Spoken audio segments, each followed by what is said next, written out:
Hello बच्चों, चलिए प्रश्न को देखते हैं। ऐसी दो धन संख्याएं x और y ज्ञात कीजिए ज्ञात कीजिए जिनका योग 35 हो और गुणनफल x की घात 2 y की घात 5 उच्चतम हो।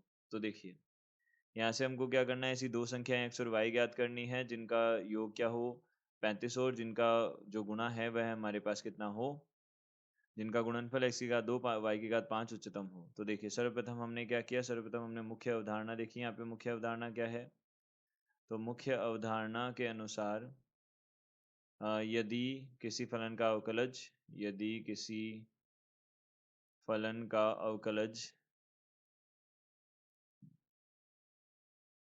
अवकलज किसी बिंदु पर अपना मान धनात्मक से ऋणात्मक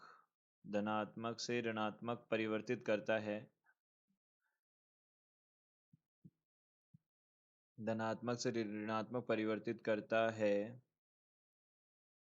तो वह बिंदु उस बिंदु पर तो उस बिंदु पर हमें क्या मिलता है, उच्चतम मान मिलता है। उच्चतम मान प्राप्त होता है तथा यदि ऋणात्मक से धनात्मक अगर करता है तो निम्नतम प्राप्त होता है। तो कितना प्राप्त होता है, निम्नतम प्राप्त होता है। तो देखिए यहाँ से हमने यही किया। x और y दो हमारे पास में क्या है, x और y दो धनात्मक संख्याएं हैं और योग जो है वह कितना है, 35 है। तो हमने यहाँ से क्या किया, सबसे पहले देखिए x प्लस वाई जो है वह हमारे पास कितना दिया हुआ है, 35 दिया हुआ है। तो x हमने y का मान निकाल लिया, y का मान कितना हो जाएगा, 35 माइनस एक्स हो जाएगा। सर्वप्रथम हमने यह किया। अब इसके बाद में यहाँ पे हमने क्या देख लिया, गुणनखंड देख लिया। यहाँ पे गुणनफल जो देख लिया, गुणनफल कितना है, p से प्रदर्शित किया जा रहा है। हमने यहाँ p से इसको प्रदर्शित कर दिया। तो यहाँ पे x की घात 2, y की जगह हमने 35 माइनस एक्स रखा। तो 35 माइनस एक्स, इसकी घात कितनी हो जाएगी, यहाँ पे 5 हो जाएगी। अब देखिए इसका अवकलन ज्ञात करते हैं, तो p डैश इसका अवकलन ज्ञात करते हैं। तो देखिए जब दो फलन हमारे पास में क्या हो, गुणा में हो, तो उनका अवकलन किस प्रकार से किया जाता है। देखिए u ऐसे कैसे रहता है और v का अवकलन कर देते हैं प्लस, फिर v को ऐसे कैसे रख देते हैं और u का अवकलन कर देते हैं। यह हमारे पास तरीका होता है। अब देखिए यहाँ और यह हम इस यहाँ पे इसका उपयोग करेंगे। तो सबसे पहले हमने क्या किया, x की घात 2 को ऐसे कैसे रखा, 35 माइनस एक्स की घात 5 का कितना हो जाएगा, 5। 35 माइनस एक्स की घात कितना हो जाएगा, ऐसे 4। और फिर अंदर वाले फलन का करेंगे तो कितना आ जाएगा, -1 आ जाएगा। प्लस यहाँ से 35 माइनस एक्स है, इसकी घात कितना हो जाएगा, यहाँ से 5 हो जाएगा। और x की घात 2 का कितना हो जाएगा, 2x हो जाएगा। अब यहाँ से इसको हल करते हैं, तो यहाँ से हम x और 35 माइनस एक्स की घात 4 को उभयनिष्ठ ले सकते हैं। तो यहाँ से माइनस का 5x और प्लस 2 गुणा 35 माइनस एक्स बनेगा। अब देखिए यहाँ पे x और यहाँ पे 35 माइनस एक्स की घात 4, यहाँ से इसको हल किया तो कितना बनेगा, 70 माइनस 7x बन जाएगा। अब देखिए, अब इसके मान को हम देखते हैं कि यह कहाँ धनात्मक है और कहाँ यह ऋणात्मक है। तो उसके लिए हम यह देख लेते हैं कि कहाँ यह जीरो बन रहा है।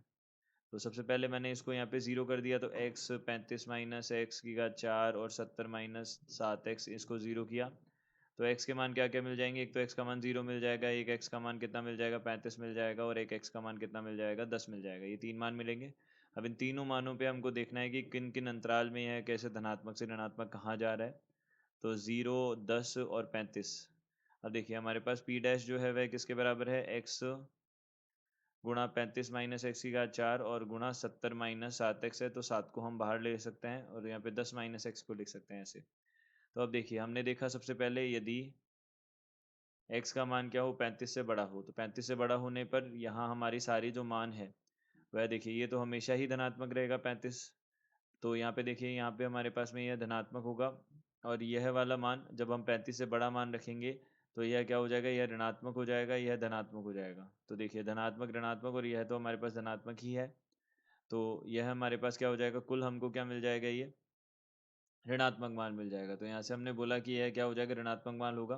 तो हम बोल सकते हैं यहाँ से p जो डैश जो है, p डैश जो है वह किसके बराबर आ जाएगा, यहाँ पे p डैश जो है वह किसके बराबर आ जाएगा, देखिए p डैश बराबर आ जाएगा यहाँ पे ऋणात्मक। p डैश हमको कितना मिलेगा, ऋणात्मक मिलेगा। यह ऋणात्मक मिलेगा। अब इसी तरीके से यदि हमने x का मान क्या ले लिया, 35 से कम, और 10 के बीच में ले लिया, 35 और 10 के बीच में ले लिया, तो पी डैश का मान क्या मिलेगा देखिए, 35 से 10 के बीच में लिया तो 35 से छोटा लिया तो यह तो हमेशा धनात्मक ही है। अब देखिए 10 माइनस एक्स है, 10 से हमने 10 का मान 10 से तो बड़ा ही लिया है, तो यह वापस से ऋणात्मक होगा और यह हमारे पास अभी भी धनात्मक है, तो यह कितना हो जाएगा, धनात्मक गुणा ऋणात्मक हमारे पास में कितना हो जाएगा, ऋणात्मक हो जाएगा, यह पुनः ऋणात्मक हो जाएगा।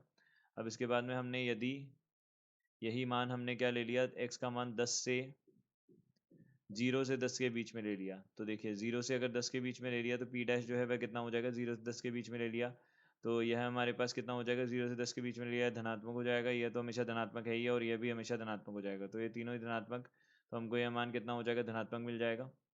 तो हम बोल सकते हैं पी डैश हमारे पास धनात्मक हो गया। और यदि अगर हमने देखा एक्स का मान जब हमने 0 से भी छोटा कर दिया, तो 0 से छोटा कर दिया तो यह ऋणात्मक हो जाएगा, यह धनात्मक है ही हमेशा, और यह भी क्या हो जाएगा हमारे पास में ऋणात्मक, यह हमारे पास क्या हो जाएगा, धनात्मक हो जाएगा। तो यह कुल हमारा मान जो होगा पी डैश, यह क्या हो जाएगा, ऋणात्मक आ जाएगा, तो यह ऋणात्मक हो जाएगा। तो हम बोल सकते हैं ऋणात्मक से धनात्मक, तो 0 पे हमको क्या मिलेगा, ऋणात्मक से धनात्मक में हमको क्या मिलता है, निम्नतम मिलता है, और 10 पे हमको क्या मिलेगा, उच्चतम मिलेगा। तो 10 पे उच्चतम और यहाँ हमको क्या मिलेगा, निम्नतम मिलेगा। तो देखिए यहाँ से हमने क्या किया, देखिए यहाँ से हमने बोला कि x बराबर 0 पर निम्नतम और निम्नतम प्राप्त होगा, और x बराबर x बराबर कितने पे, x बराबर 10 पे उच्चतम मिलेगा, x बराबर 10 पर उच्चतम मिलेगा, उच्चतम होगा।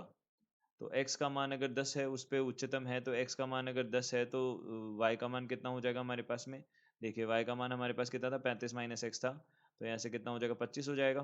तो अब देखिए हमको जो उच्चतम मान है हमको क्या निकालना था, हमको देखिए हमें ज्ञात करना था ऐसी दो धन राशियाँ ज्ञात करनी थी जिनमें इनका इसका जो गुणन है वो उच्चतम हो। तो यहाँ पे दो राशि हमारे पास x और y 10 और 25 आ गई है।